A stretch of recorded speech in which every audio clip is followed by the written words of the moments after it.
Entering October's second week, fall finds its footing. The days are cooler now and shorter. Crops are coming out, signaling a new twist in the whitetail's world. The buck's home range options diminish with each disappearing cornfield. Though his world is squeezing in, he makes up for this new vulnerability by spending less time on his feet during the day. October has become a series of peaks and valleys for us. With each cold front comes a flurry of buck action that is followed by days, even weeks, when the temperatures moderate to seasonal norms and we struggle through the infamous lulls. The pursuit continues unabated, but now our attention turns to these cold fronts, waiting for the scramble that comes with the passing of every weather front born in the north. This is where we find ourselves, preparing for October's next payday.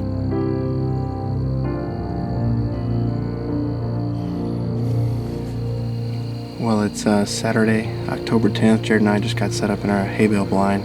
The last weekend we had set up on the other end with the east wind, and we had 25 deer down here on this end, so I got my hay bale blind in on Wednesday, and we put it together and came set it out on Wednesday, so hopefully the deer have become a little accustomed to it.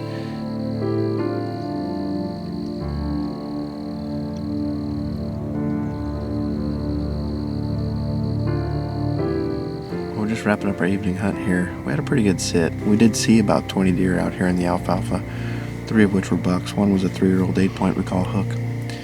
Overall, we had a good day today. Got a lot of work done. Had a nice sit. Enjoyed a nice sunset. Well, the next few weekends, we're just going to be getting ready for the rut, setting some more sets, and trying to stay out of our good spots.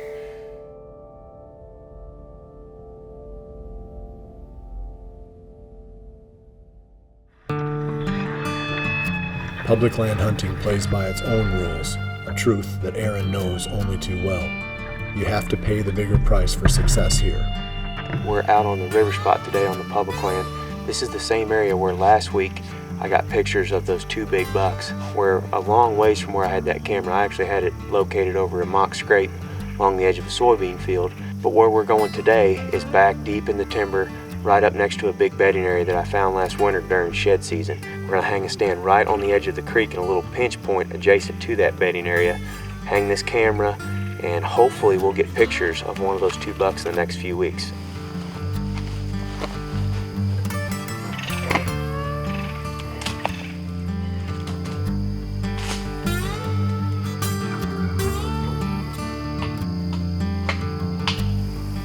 Well, we just got that stand hung in here that we were wanting to get done today. As you can hear, there's quite a few acorns falling in here. While we were hanging the stand, actually had a couple of does come up about 60 yards from us, feeding on acorns. It's 2 in the afternoon, pretty warm day, but they're still up moving, feeding on these acorns. Anyway, this is a spot where I'm hoping to get pictures of those big deer that we were getting on the trail camera last week.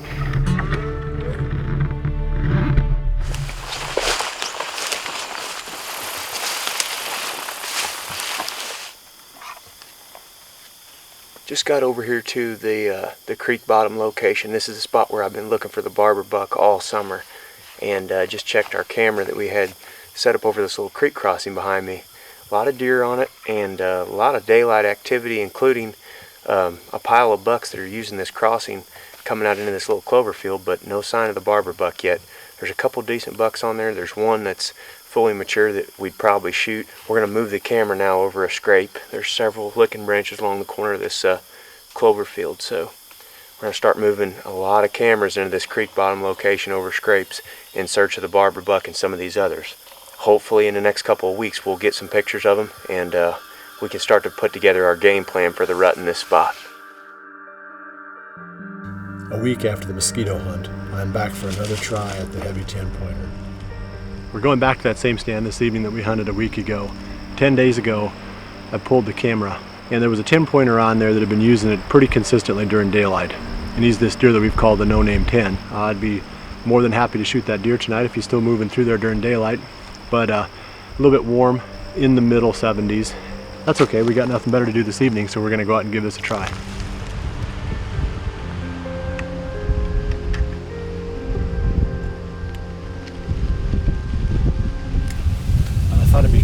wanted to discuss one of the new products that I'm trying this year.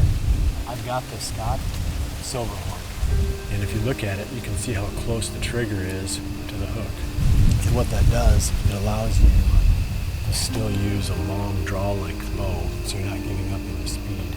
It's important to get one that has that type of a design. And this one's been silky smooth for me so far.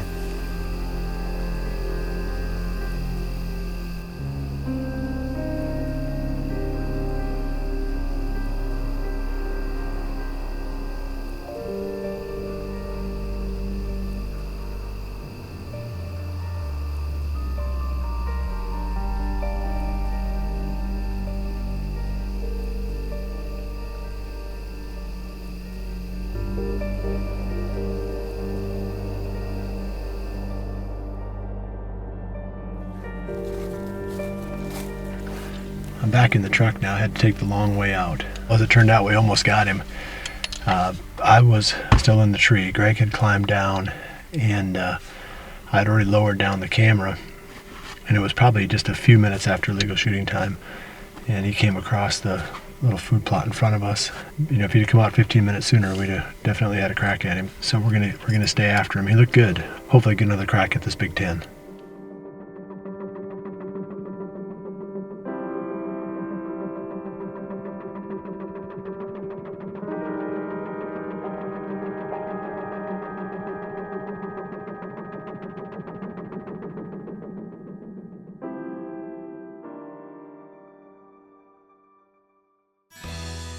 A muddy safe line goes in every one of our tree stand setups on public land. 2 loops make it easy for the hunter and cameraman to stay connected to the tree for the entire climb. Jared and Mike set up a redneck hay bale blind in the food plot the day before the hunt. And normally if you put a blind into an area, it takes up to 10 days or even longer for the deer to get used to it. But these redneck hay bale blinds are so natural that the deer will accept them almost immediately. And in this hunt, Mike and Jared had deer within bow range the day after they put the blind out. I've been shooting Hoyt bows almost exclusively since 1995 or 6, I believe. And one of the main reasons is the fact that Hoyt has its roots in the target bow side of the industry. So that emphasis is carried over even as they've become more and more aggressive and their hunting bows have picked up a lot of speed. Accuracy is still number one at Hoyt.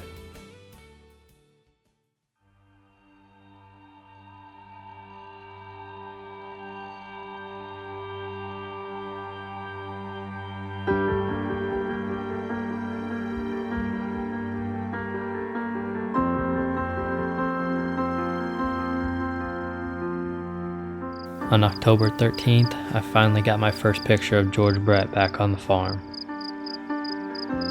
I'm obviously excited to know that he's moved back over, but I also know not to get too aggressive at this point. It's still early on in October, and all the pictures are middle of the night. With that in mind, I'm going to continue the doe management and wait for George Brett's next move. It's the 13th of October, back on the farm where I'm trying to eliminate some does. It's just crazy how many does are on this farm. It's so hard to grow food plots or anything just because of that reason. So we'll see what happens. I can see another one coming out right now, so hopefully they work this way.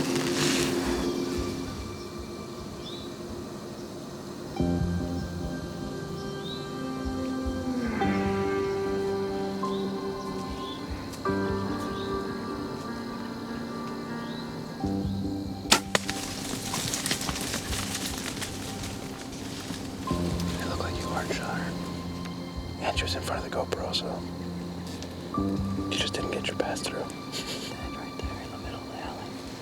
Try to stay quiet just in case we can get a shot at another one, but might be some cool footage in front of that GoPro that we have running, so.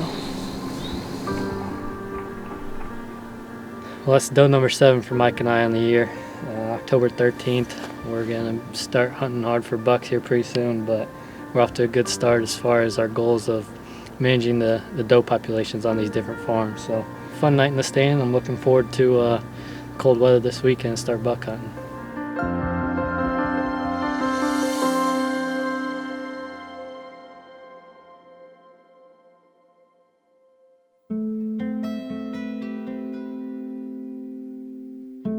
For 7 days, I've worked my way step by careful step toward the goal of finding Big Junior's living room. I was too far out of the game on the ridgetop food plot, so I jump a quarter mile in the direction the buck was coming from each evening as he approached the original camera site. I have to find a place to hunt the giant buck in daylight, so I begin to backtrack him, jumping well past where I think he might be living. Maybe I can find him on the other side of his core without him knowing it. It is always risky when you invade a buck's core area, so I remain very cautious, working in from the fringes. I choose to take these next steps alone, without a camera trailing behind. No reason to be hasty. I have the whole season ahead of me.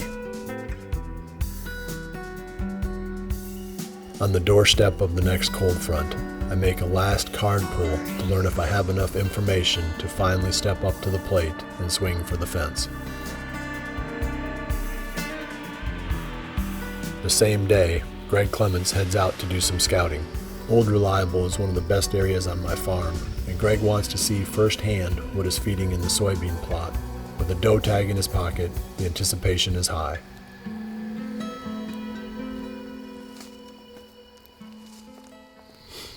Well, it's the afternoon of October 14th, and as you might be able to tell, I'm a little bit under the weather today. I still wanted to get out and hunt tonight and make the most of the time that I do have to hunt. I didn't feel like I really had the energy to climb up in a tree tonight, but this is a nice option to have. Come to this redneck hay bale blind, and it's out in the middle of Old Reliable Ridge on Bill's farm. And it's pretty cool to be able to hunt in the middle of the food plot like this, out of the blind. So even though it's a little bit warm tonight, there's a significant cold front coming in starting Friday. Should be some really good hunting. I'd imagine there's going to be pretty good bucks hitting the ground during this next cold front. Damn, she might come in for a shot.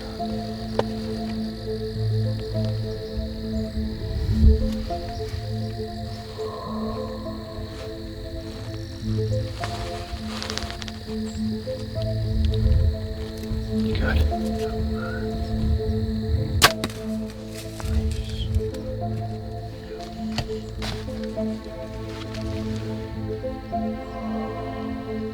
So that was exciting. I love shooting does, but especially early in the season to kind of build that confidence going into the rut. So that worked out perfect. The hay bale blind worked out perfect tonight. I mean, she got within 15 yards. That's pretty exciting when you're eye level with the deer.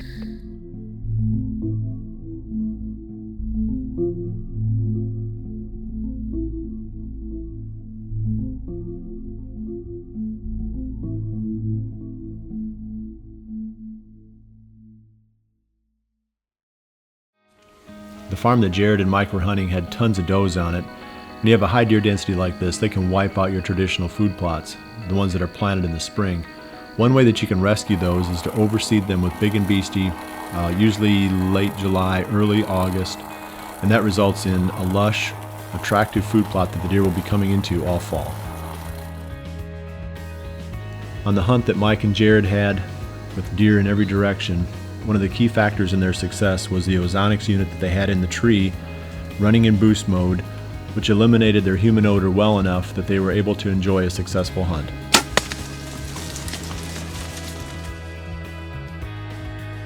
If you're going to shoot small diameter arrows like we prefer, you need a quiver that can manage these types and this size of arrows effectively. Fuse quivers do a great job of this. They've got a double action snap for the larger diameter and the smaller diameter arrows. This allows you to not only shoot the bow with the quiver attached and not have a lot of vibration, but the way I like to do it, I take the quiver off and hang it from the tree next to the stand, and Fuse is our choice for that.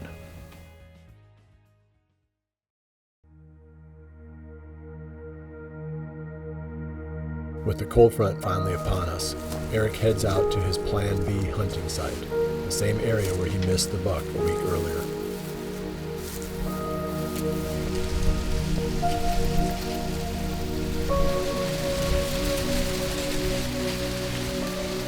It's October 15th, and Zach and I are back in the stand that I've been having a lot of action in over the past few weeks. And as you can hear, it's really windy tonight. We're on the front end of a cold front right now, and that's what all this wind is. It's blowing down. Tomorrow is going to be about 20 degrees cooler. It's not even supposed to reach 60 degrees tomorrow. I think it's around 70 today. pretty good difference in temperature, and the pressure is doing nothing but climbing. I talked about it when I was in here last time, barometric pressure and how we've been watching it, and tonight we're on another front end of a cold front, and the pressure is just coming up like crazy. So we're excited about tonight. We got the perfect wind, we got in here clean, and there's a few bucks that I'd really like to put my tag on, and maybe we'll get redemption tonight.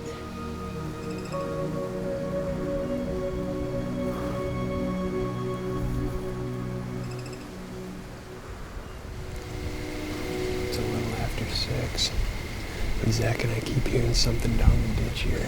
What a lot of these deer do is they work down the edge of that cornfield, and this ditch ends right here, and the ditch head comes around and they cross right at the head of the ditch. So maybe we can get a buck to do that. I don't know what it is, but there's definitely something down there.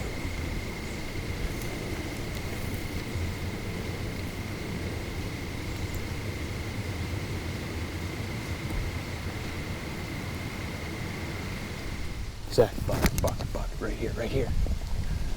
I gotta sit down. You see him? Yeah. You see him? Yep. Okay, I'm gonna shoot him. Man.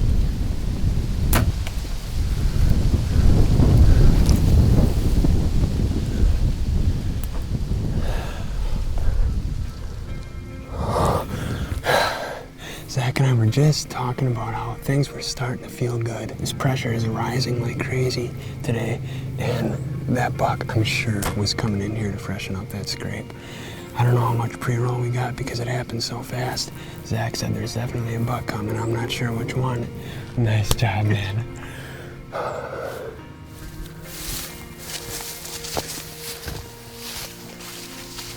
think we 10-ringed him. See that? That's all spraying, both sides.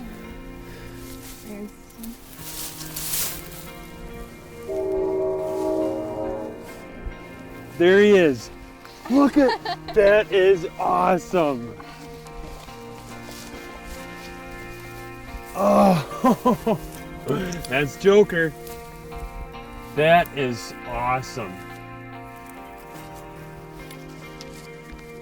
Well, here he is. We got him dragged out to a spot that's a little bit better for an interview. I couldn't be happier with how this all turned out. I came in here a few days ago and checked the camera during the first few days of the season and noticed that I had a lot of bucks using an open gate that led out into this cornfield. The spot, the more I looked at it, the more I thought about it, it really set up as close to bulletproof as you can get, especially for an early season spot. Like I said, it's October 15th, and this is the 5th time I've hunted that open gate stand. Every single sit of the year so far has been in that stand. We've been keen on these October cold fronts. That really has paid off for us. I had a really good encounter last week with a really nice buck, and that was on weather conditions almost identical to tonight. But overall, I'm just really happy with the way this hunt came together. It feels really good to kind of put the pieces together and figure out a property, especially on your first year hunting it. I'm really excited to spend some time with Chantel in a tree come November, and who knows, maybe she can put one down too.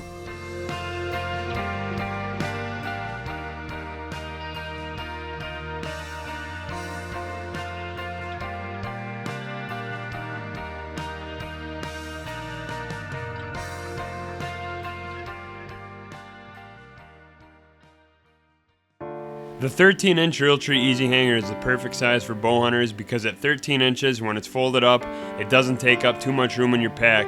Yet, it's long enough that when you screw it into the tree, you can get your bow out away from the base of the tree and easy to grab. The Cabela's Alaskan Guide Series headlamps are really practical because they have a few different settings. When you're on your way to or from the tree stand in the dark, you can switch it over to the green light mode and not spook any deer. However, if you shoot a deer, you can switch it over to the 45 lumen white mode, and that's going to light up your world, making that deer really easy to track. I'm not a deer biologist, but the ones who I have talked with have explained the importance of trace minerals in the diet of deer. So having a supplement like Trophy Rock, whether it's in the rock form or the new 465 ground mineral, is the perfect supplement to improve the health of the deer in the area where you hunt. Trail cameras have become a super important part of our hunting strategy now. On the new Muddy trail cameras, we have fast trigger speeds, time-lapse mode on the ProCam 12, and very crisp, sharp nighttime images. So you can tell what you're looking at. These are all factors that help us to better identify and pattern the bucks that we're hunting.